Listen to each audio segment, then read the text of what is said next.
Cantabria, Santillana del Mar, Altamira. Aquí estuvieron nuestros antepasados, hombres y mujeres de la llamada prehistoria.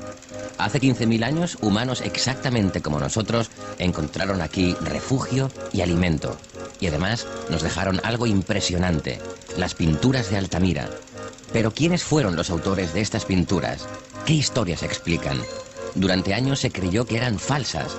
Ha habido polémica y muchas teorías, pero ya nadie pone en duda que las pinturas de Altamira son obra de pintores del Paleolítico.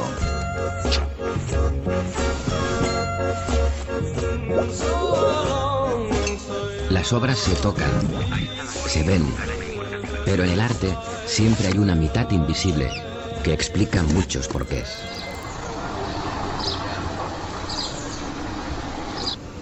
Camino por Santillana del Mar, un paisaje lleno de historia por donde dejaron huella mis antepasados. Hoy es un pueblo con mucho encanto. En verano se llena de turistas. Incluso me planteo pasar aquí mis vacaciones. Cerca de la villa se encuentra la Cueva de Altamira, lo que podríamos llamar el estudio de más de un pintor del Paleolítico. Impresiona pisar una tierra con tanta historia. Estoy delante de la puerta de la cueva. Intento entrar, pero para mi desgracia está cerrada. Sin embargo, no me conformo.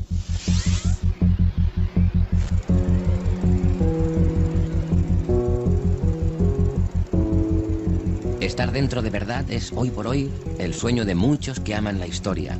Poder respirar el aire de la cueva, poder entrar por donde entraron y salieron grupos de personas durante miles de años. Y algunos de ellos fueron los que pintaron estas figuras. Bisontes, caballos, ciervos, signos. Después de más de 15.000 años, todavía se conservan. ¿Es quizá por eso, por su antigüedad, por lo que son tan importantes? ¿O es por su valor artístico? Altamira es importante, no solo porque fue la primera en ser descubierta, sino porque es la más interesante. Una de las personas que más sabe de Altamira es José Antonio Las Heras, prehistoriador y director del museo. Quienes pintaron esos bisontes eran genios, y eran genios como los entendemos ahora, es decir, el grupo necesitaba que fueran representados esos bisontes, pero alguien creó unos bisontes geniales, unos bisontes que 15.000 años después son un presente eterno, son una obra de arte que los artistas contemporáneos valoran como tal. Quien hizo esos bisontes hizo lo que tenía que hacer y además lo hizo genialmente.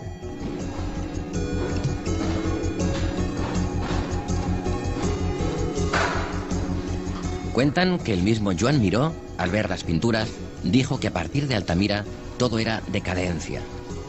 En el Museo de Altamira, uno de los más visitados de España, se encuentra una réplica exacta de la cueva.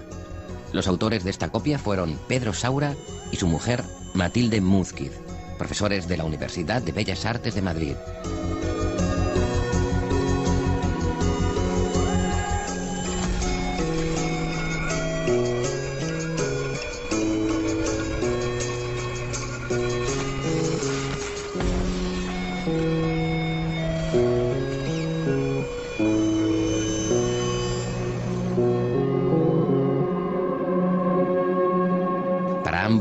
Altamira se convirtió en una pasión. Estuvieron casi 3 años en el proceso. Matilde Múzquiz murió el año pasado, pero me cuenta Pedro que incluso hizo la tesis doctoral sobre Altamira. Se pasaron muchas horas fotografiando, observando, probando y pintando cada una de las figuras que allí se ven y estudiando al artista de Altamira. Estos bisontes se nota que el que los dibujó los había cazado y se los había comido porque les cabe el esqueleto. O sea, no son un globo hinchado, son una cosa en la que ves las inflexiones de donde tiene el omóplato delantero, luego el trasero. La línea del vientre no es una curva, sino una línea modulada. El encogido. El drag queen, por sus pestañas rojas.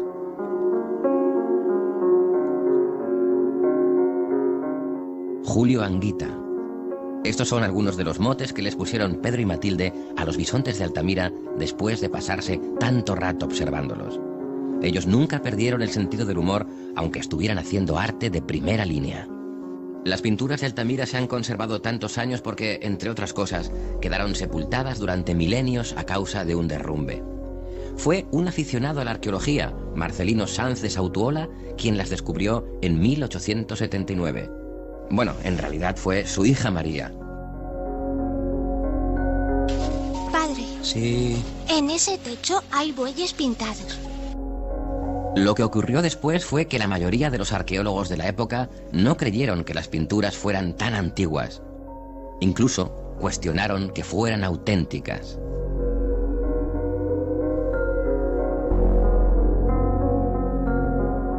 No sabía que Marcelino Sanz de Sautuola era el tatarabuelo del banquero Emilio Botín.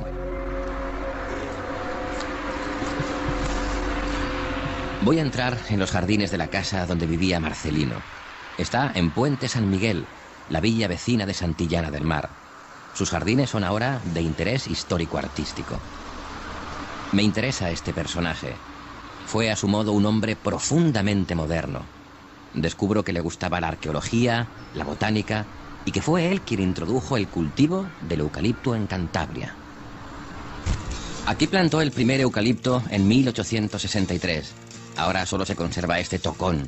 Fue abatido por un gran vendaval que hubo en la zona en 1973. He encontrado unas semillas.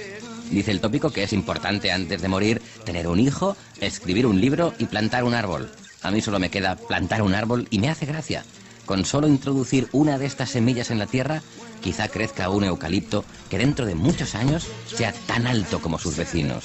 Tendré que volver por aquí dentro de algún tiempo. El jardín es precioso. Después de morir Marcelino Sáenz de Sautuola, su hija María se quedó con la finca. En aquellos tiempos la controversia sobre la autenticidad de las pinturas seguía viva. Y es que uno de los temas que más mareos dio a los eruditos del momento fue el no encontrar restos de humo en las paredes de la cueva de las antorchas que, se suponía, utilizaban para iluminarse. ¿Qué es lo primero que nos planteamos? ¿Qué es lo primero que necesito? Luz. Y empezamos a investigar basándonos en las investigaciones prehistóricas. Y algunos prehistoriadores habían descrito lámparas de grasa animal. Entonces nos fuimos en Puente Viejo a una carnicería y dijimos, danos un trozo de fémur de vaca. Sacamos el tétano, nos hicimos una lámpara de barro, una especie de recipiente de arcilla, metimos el tétano, cogimos hierba seca, hicimos una mecha, metimos la mecha, prendimos fuego y nos hicimos una lámpara de tétano.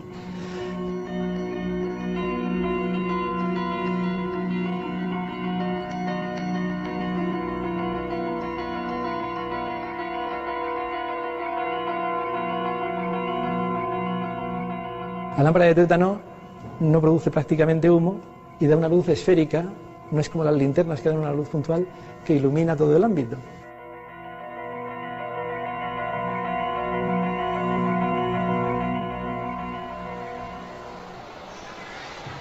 Francisco Pelayo es investigador del CSIC y sabe mucho de toda esta controversia generada a partir del descubrimiento.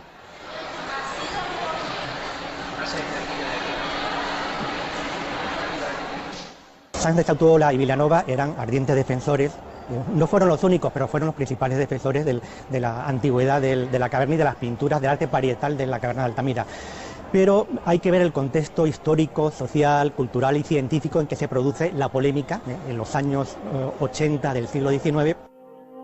Francisco me cuenta también que era la primera vez que se manifestaba en foros científicos públicos la existencia de una cueva con pinturas en sus paredes que podían ser de gran antigüedad. Todo era tremendamente nuevo. Por tanto, esa década final del siglo XIX fue una época de muchas polémicas, de mucha polaridad ideológica entre los que aceptaban la evolución del género humano y los que querían seguir adaptándose al relato bíblico de la creación, a la literalidad del relato bíblico de la creación, de que el hombre había sido creado a imagen y semejanza de Dios hacía muy poco tiempo. Eso sí que es antiguo. La controversia entre ciencia y religión, razón y fe. Los principales opositores internacionales a la antigüedad de las pinturas de Altamira, al arte parietal, fueron prehistoriadores franceses, Gabriel de Mortillet, que fue el principal promotor de la institucionalización de la prehistoria, y también su amigo Émile de Cartillac, otro prehistoriador francés. Cartillac fue uno de los que se puso en contra de las teorías de Sanz de Sautuola, pero al final acabó dándole la razón cuando al cabo de unos años visitó la cueva de Altamira y vio con sus propios ojos las pinturas. En ese sistema de ideas, las pinturas de Altamira eran muy perfeccionadas, estaban muy elaboradas y no encajaban.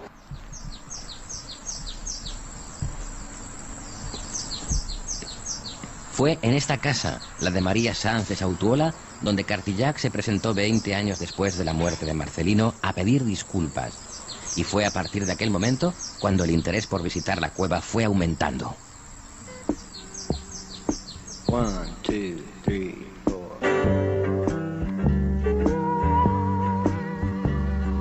Y el boom llegó en los años 60. Las listas de espera eran enormes. Miles de personas llegaban a diario a Santillana del Mar para entrar en la cueva de Altamira. No había restricciones. Llegaron a entrar hasta 1.500 turistas por día. Incluso fumar dentro estaba permitido. Claro que la ley antitabaco ni siquiera existía. El humo se inhalaba en todas partes, todo era humo. Y tan famosa era la cueva de Altamira que incluso una marca de tabaco llevaba el nombre de bisonte y en el paquete la figura del gran macho.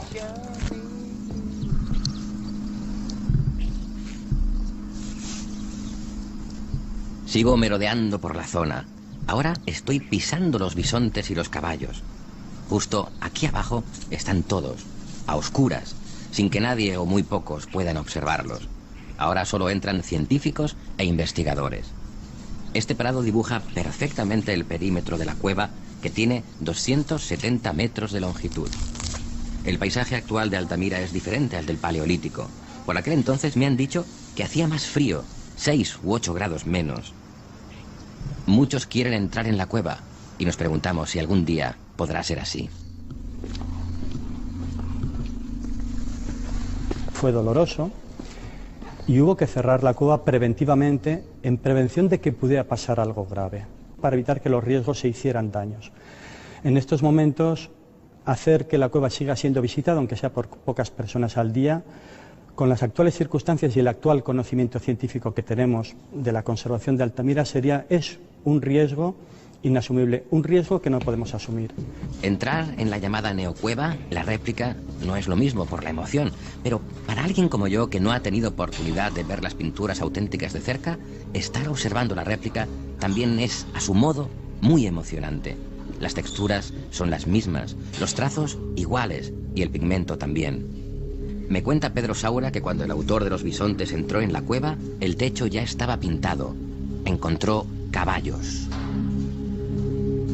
En esa época del Mataneriense, a la que corresponden cronológicamente los bisontes polícromos de Altamira, generalmente el estilo ese de pintura se hacía en monocromo y en negro. Pero entre los volúmenes que él vio en el techo de Altamira y el rojo de los caballos, le sugirió la bicromía. Esa es una teoría nuestra de Matilde Muzquicimía. Y entonces aprovechó parte de las figuras rojas, las completó, rellenó más de rojo y hizo los bisontes, dándoles también el negro. Durante años nos hicieron creer que el rojo de los bisontes era sangre y el negro grasa animal. Ahora ya sabemos que no era así. Fue porque para nosotros los pintores cualquier obra de arte plástica nos dice muchas cosas, ¿no? Vemos en ella las mismas cosas que un músico ve en una partitura, ¿no? Vemos huellas de autor. Matilde y Pedro estuvieron casi 3 años trabajando en la réplica. Lo hicieron en una nave industrial trabajando con muchísimo cariño. Pedro fotografió una a una con mucho detalle todas las pinturas de la cueva. Se repartieron el trabajo, pero lo que ambos hicieron es imitar incluso los movimientos de las manos del artista y utilizaron incluso la misma técnica.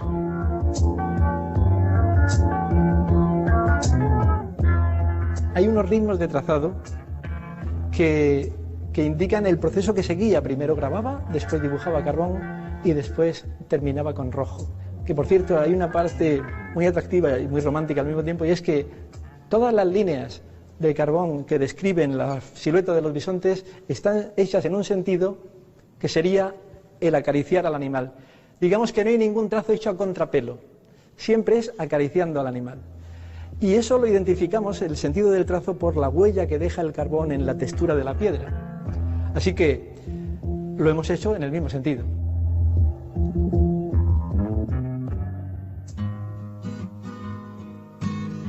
Yo también siento la necesidad de ponerme en la piel del artista de Altamira. Tengo un trozo de sílex en las manos con el que podré grabar en la piedra. Así lo hacían también ellos. Luego dibujaré con el carbón. Por lo que sabemos, el carbón vegetal procedía de sus propias hogueras, pero el sílex podía ser de por aquí cerca. El proceso lo terminaré dándole color con el óxido de hierro. Este pigmento lo extraían de las piedras que encontraban en los alrededores. Lo machacaban hasta convertirlo en polvo, lo mojaban con agua y lo aplicaban con las manos o con los dedos. Y además todo esto lo hacían sin un modelo delante. Pintaban de memoria. Conocían bien los animales, no como nosotros.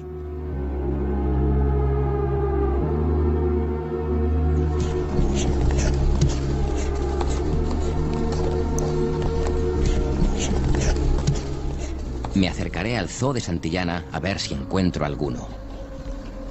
El bisonte fue un habitante frecuente en estos parajes. Me cuentan que el bisonte europeo se extinguió en 1918, pero gracias a algunos que quedaron en cautividad, pudo reintroducirse la especie en Polonia años más tarde. Y ahora, por suerte, también los tenemos en España. Me impresiona ver uno tan cerca. Son enormes.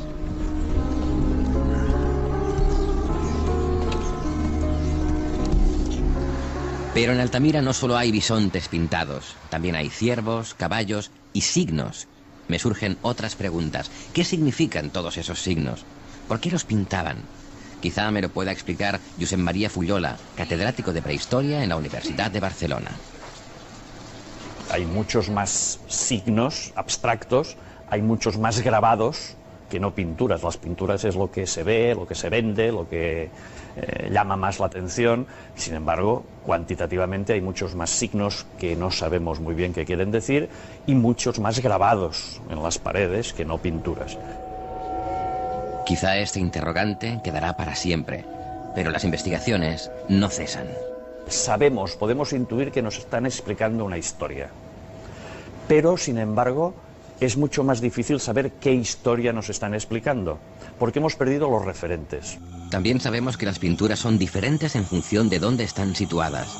Está la entrada, las zonas de paso y la llamada cola de caballo, la parte final que dicen podría ser una especie de santuario. Sí es seguro que en estos lugares en que hay zonas muy amplias, donde hay muchas pinturas, se interpretan como lugares en los cuales se reunía la gente y luego pasaban algunos al interior para ser iniciados a través de los dibujos de estas pinturas, para ser iniciados en ciertos ritos de paso, sociales, etcétera.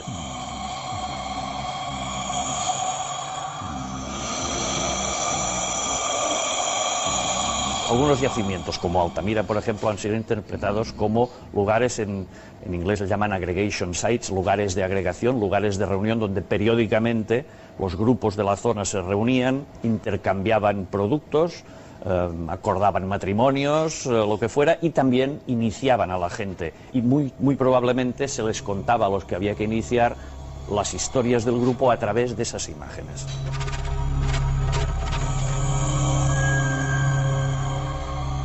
Mi curiosidad va creciendo a medida que voy sabiendo más. Me encantaría preguntarle al pintor o pintores de Altamira por qué pintaban. ¿Quiénes eran en realidad estos pintores? Recurro de nuevo a José Antonio Las Heras. Lleva tantos años estudiando Altamira que se ha convertido en todo un experto. Insisto en que me diga cómo era el artista de Altamira. Era un ser destacado, pues sería la figura del sabio, ¿no? No del que tiene más conocimiento, sino del que tiene sabiduría, y eso da cierto papel preponderante en determinados momentos. Sería también un líder intelectual y espiritual, quizá también algo de líder religioso, y su liderazgo se basaría en su discurso y en su habilidad para representar imágenes y probablemente figuras de animales asociadas a sus palabras, a su discurso. Me cuesta creer que el artista de Altamira no se considerara artista, sino líder del grupo. Claro que el concepto de arte seguramente no existía. En todo caso, lo que seguro no había era la noción de espectáculo. Sin embargo, hay algo que coincide en el tiempo. Aquella obra y una actual, por ejemplo, un graffiti, explican historias. Aunque tal vez la única similitud entre un graffiti y las pinturas de Altamira es que el taller del pintor se encuentra en el mismo lugar donde expone la obra.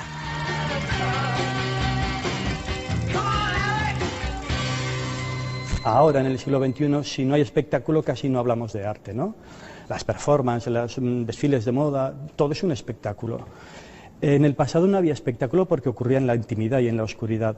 ¿Acudía el grupo a ver la obra realizada? En ocasiones sí, el grupo tiene cabida ante la obra, pero en ocasiones encontramos las figuras hechas en un rincón de difícil acceso, donde pocas personas podían estar viéndolo.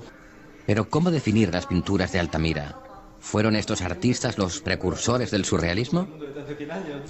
Yo creo que toda la pintura rupestre tiene un poco de abstracto. Toda. Porque los bisontes no son rojos y negros.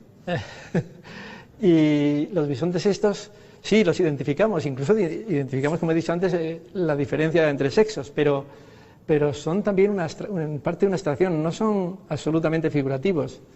En fin, yo diría que es un expresionismo figurativo. Una modalidad que me acabo de inventar.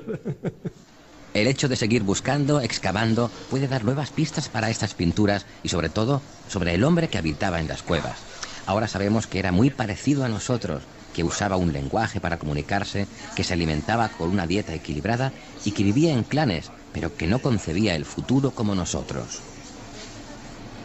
Yo creo que no tenían ninguna percepción de futuro, que ellos pintaban para la inmediatez, para lo que se necesitaba. Si debían pintar pues unos bisontes para explicar una historia de cohesión de ese grupo, pues los pintaban y sabían que si volvían al año siguiente estarían esos bisontes, pero no creo yo que hubiese una idea de perduración más allá de unos periodos relativamente cortos. No descubro nada si digo que Altamira está considerada la Capilla Sixtina del arte rupestre, aunque José Antonio Las Heras prefiere invertir la frase. En 1910, un eminente prehistoriador francés dijo que Altamira era una especie de Capilla Sixtina de la prehistoria. En los años 50, los artistas más modernos y más rompedores que había entonces en España, junto con los críticos y estudiosos del arte contemporáneo, dijeron que Altamira no era la Capilla Sixtina de la prehistoria, sino que era la Capilla Sixtina de la modernidad. Yo creo que hay que retomar esa idea y cerrar el círculo afirmando con rotundidad que la Capilla Sixtina es la Altamira del Renacimiento. El arte de Altamira me sobrecoge. Aún estando en la réplica, en la neocueva, siento la emoción de estar viviendo la historia. Algo similar le debió pasar a Rafael Alberti, que reflejó en su libro La Arboleda su paso por esta cueva. Parecía que las rocas bramaban. Allí, en rojo y negro, amontonados, lustrosos por las filtraciones del agua, estaban los bisontes enfurecidos en reposo.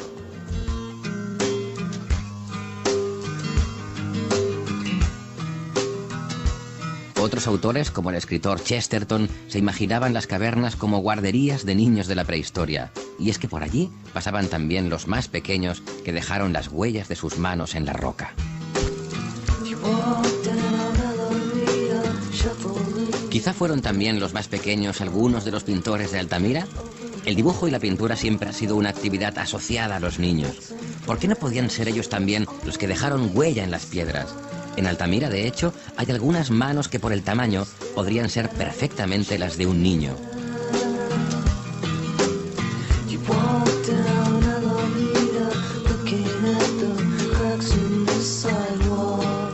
Me he querido acercar a ellos y ser uno más. Y la verdad es que no me ha costado nada ser uno de ellos y ensuciarme como ellos.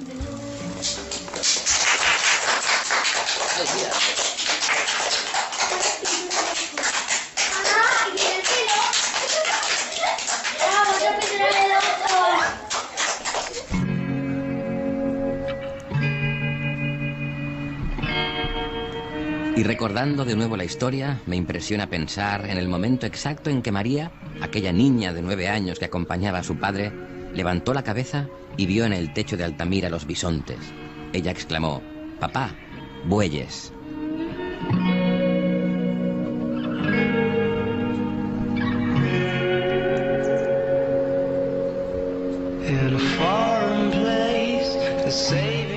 Ha pasado mucho tiempo desde entonces. La cueva está cerrada al público y lo seguirá estando, aunque cada día sabemos más sobre estas pinturas.